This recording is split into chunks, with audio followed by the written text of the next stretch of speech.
Let's start with the story. A long time ago, as a second-year resident, I think, I had a patient with an abscess on their... where was it? I think it was somewhere innocent, like their armpit, but maybe the trauma of what I'm about to share with you has warped my memory. So perhaps it was on their butt or something? Anyway, they had an abscess, or a collection of pus, underneath the skin just begging to come out. Sure, you can give these patients antibiotics, but to cut is to cure. The pus has got to be released. So a common procedure inside the ER is an IND, or incision and drainage. Basically, we numb the skin, usually with lidocaine, cut the abscess open with a scalpel, and then squeeze the pus out. You often have to dig around in there a little bit with some forceps to make sure you break up any pockets. And then you leave the incision open to keep draining and let the wound heal on its own. It might sound a little gruesome, but the patients get a tremendous relief afterwards. For this patient in particular, I set up like usual, cleaned the skin, numbed it, and reached for the scalpel. I, however, had made a huge mistake. I forgot to put on any protective gear. Why would I need that? Because the pus in an abscess can be under immense pressure. So as soon as I opened this sucker up, the abscess juice shot out like a geyser and landed right in my eye. I somehow finished the procedure with this bacterial soup impairing my vision and then sheepishly told my attending. In addition to the tisk-tisk I got, I had the pleasure of getting my own dose of anesthetic so I could tolerate my eye getting flushed out with a Morgan lens. It's this overgrown contact lens with a tube coming out the back. I had to lay there with this thing digging in my eyeball while an entire liter of fluid pummeled it and spilled out all over me. It was annoying, completely my fault, and I never forgot it. What lesson did I learn that day? If you're doing any procedure where liquid is liable to shoot out, wear a damn face mask with an eye shield. And heck, a gown, too.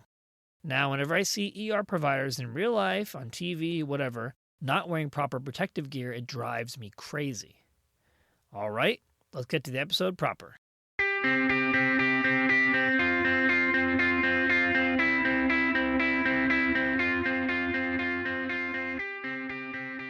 Hello, and welcome to Inside the ER. My name is Patrick Garrity. I'm an ER doc, and this episode we're going to talk about the Pitt.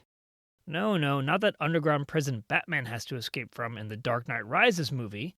We're talking about the medical drama on HBO Max. Yes, I know it's just called Max now, but it's such a stupid name. I can't even bear to say it. Max? Just Max? That's just someone's name. Why don't they call it Larry or Sarah or something? Anyway, the Pitt portrays the varied staff of nurses, techs, social workers, attendings, residents, students, you name it, during a busy ER shift at the fictional Pittsburgh Trauma Medical Hospital. In short, it is the most accurate medical drama, and watching just one episode will give you a great understanding of the ER. So go watch it. Afterwards, write in and tell me what you think to insidetheer@gmail.com. Got it? Okay, good. Thanks so much, and see you next time. Wait, what? What? Okay. My editors tell me the episode can't be like 3 minutes long, so let's get into a little more. And yes, by editor, I mean me. Now don't worry, I'm not going to go into any significant spoilers here. I want you to experience the drama for yourself. And full disclosure, I've only watched the first 5 episodes, but I was so excited to share my thoughts I couldn't wait any longer. Now don't worry, I'll probably do another episode down the line going over the whole season and with spoilers. Okay, so The Pitt was created by Scott Gemmell, not sure, and produced by Noah Weil. Both of them worked on the hit show ER. Weil also stars as Dr. Robbie, a grizzled attending who is haunted by his past while trying to lead his team and provide compassionate care. Gemmell and Weil have set out to create the most accurate medical drama ever, where each episode takes place over a single hour in a shift. Forget dramatic music or illicit affairs. No, they're trying to show the real experiences of practitioners and patients.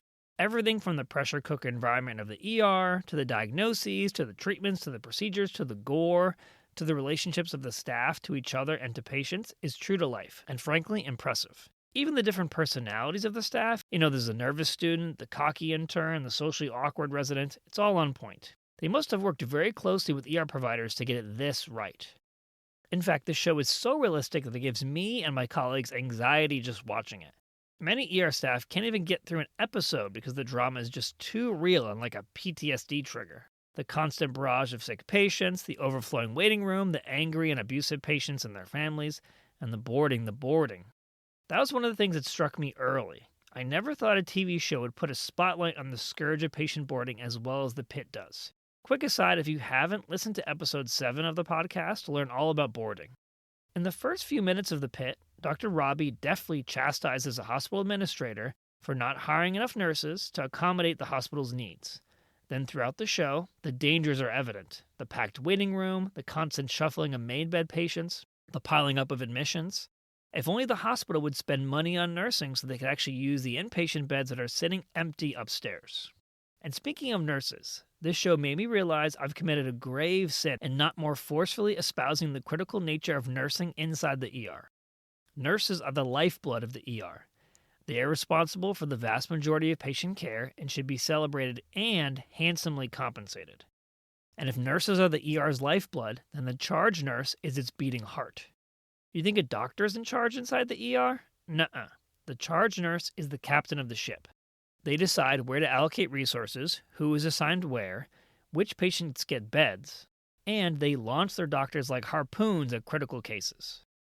Thankfully, The Pitt highlights the importance of nurses, and the charge nurse in particular, with Catherine LaNasa doing an excellent job as the kind but stern when necessary charge nurse Dana Evans. It's time for a break. We'll be right back after a word from our sponsor.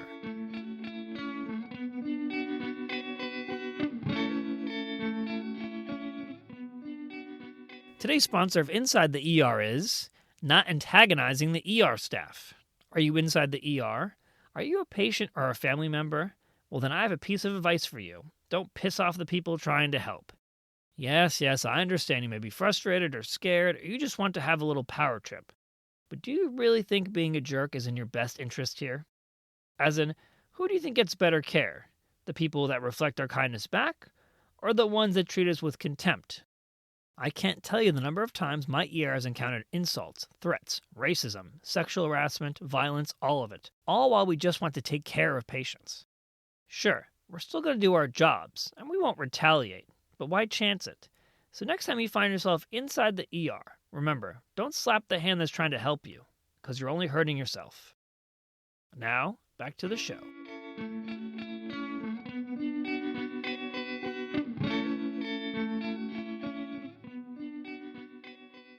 The Pitt also does a great job of illustrating the range of attitudes we encounter.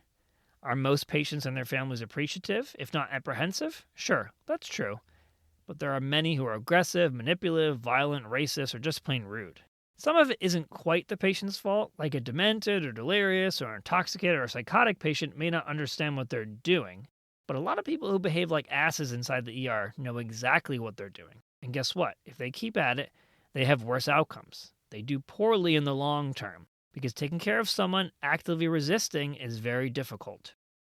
I recently took care of a woman near death due to diabetic coma, diabetic ketoacidosis, pneumonia, kidney failure, you name it. She was a mess. Myself, the ER staff, the ICU staff, we all worked our butts off to save her life, and we did. She's doing well now. But in those first hours when her fate was unclear, I called her family to deliver the news, and I was met with the most perplexing response. Instead of letting me speak, asking questions, expressing concern, the family, presumably with some prior impressions or something, kept interrupting me to let me know how bad of an ER we were and how bad we were at taking care of patients. When I tried to object, they again interrupting, saying that I knew it was true. Now, I don't expect praise or even gratitude, frankly, during these hard conversations, but I certainly don't expect to be insulted. I held my tongue the rest of the time, but kept thinking, I am literally saving her life. What are you trying to accomplish by speaking to me like this? The ICU doc later told me that the family immediately threatened to sue during their first talk. Sue for what? Successfully bringing her back from the dead? These kind of moments abound in the Pitt and drive home the amount of disrespect we encounter. And you know what? Another thing that'll make sense when you watch. Let us pee. Let us go to the bathroom. Dr. Robbie's struggle to relieve this basic bodily function is real. We are constantly being interrupted and pulled away, rarely given a moment. I have legit anxiety that if I try to pee, fate forbid poop, I may miss something critical happening. I've lost count the number of times I've had a can't-miss phone call go off while I'm in the bathroom. Do I answer it and hope for the best? Yes I do. Anything for patient care. Now, is the show perfect? No, of course not, but it's pretty close. What are my gripes? Well, they're minor, but first, the show can be too technical sometimes. Like, I know, that's the point, right? Sure, but if you get lost in the weeds with medical jargon, I think the average person can't follow and will tune out. Like with the gore, what's happening on screen is realistic, but might turn some people off. If you stick with it, though, I think it becomes more digestible as the show goes on. Second, the pace and critical nature of the cases they're getting is a bit unrealistic. It's just too crazy in this ER. If it was really this bad, you'd have an army of students and residents. Everyone would be scrambling to rotate there. There'd be more nurses, more staff in general. We couldn't manage without that. There is, of course, some stationary time on a shift. You can't just see new patients and do complicated procedures all the time. That's not sustainable. There has to be some time set aside to think cases over, write notes, disposition, and to call consults. Many, many consults. That brings me to my third minor gripe. There is very little interaction shown with other services. A large part of an ER provider's job is coordinating with providers from other specialties. An ER provider cannot do it all. We have to see patients, stabilize, admit or discharge, and move on to the next one. The patient volume is too high to not let inpatient doctors handle patient care after a certain point.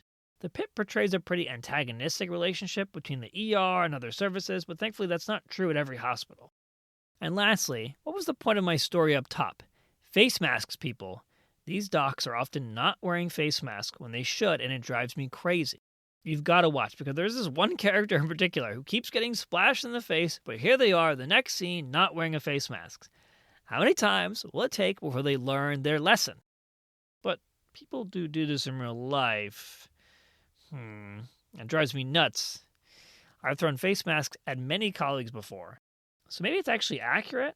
Anyway, cover up your eyes, people. Especially when intubating. You never know when a vomit volcano is going to erupt. While watching the second episode, during the umpteenth scene demonstrating the trauma experienced by both patients and clinicians alike inside the ER, my wife turned to me and said, "What is the point of this show?" What she meant was, this makes the ER just seem miserable. What should we be getting from this? And at the time, my only response was, that my job sucks? But now, after thinking about it more, and listening to interviews with Noah Weil where he mentions the show is more provider-centric versus patient-centric, I've realized something key. At the end of the day, even if you take away all of the realistic medicine, the Pitt excels in one key area, conveying the vibe of the ER and emergency medicine. The job is impossible. The system has stacked the deck against us, and the trauma providers suffer from, both emotional and physical, is largely overlooked. Any ER provider who tells you they haven't been scarred by this work is lying, deluded, or never had any empathy in the first place. Seeing suffering and experiencing suffering are not the same, but both will chip away at you. While it is the responsibility of clinicians to be aware of and manage their own psychological trauma so it doesn't impact their work and patient care, it would be nice if society acknowledged it and offered a helping hand. On that uplifting note, that's it for today. Now go watch The Pitt. Even one episode will teach you a lot, but it's definitely worth your time to watch it through. And please, after you watch, write in at insidetheer@gmail.com with your thoughts and if you have any questions about what you saw. As I said earlier, we'll have another episode after I finish this series where I'll discuss it freely with spoilers and respond to any queries people have. Thanks to everyone for the support. Last month we cracked 2,000 downloads and counting. You'll be hearing from me in about a month, and in the meantime, please direct anyone you think might like the show to our website, insidetheer.buzzsprout.com, or our socials, TikTok, YouTube, Instagram, and Blue Sky. If you really want to be nice, please leave a rating or better yet, a review if you deem us worthy. Thanks for listening, and all the best.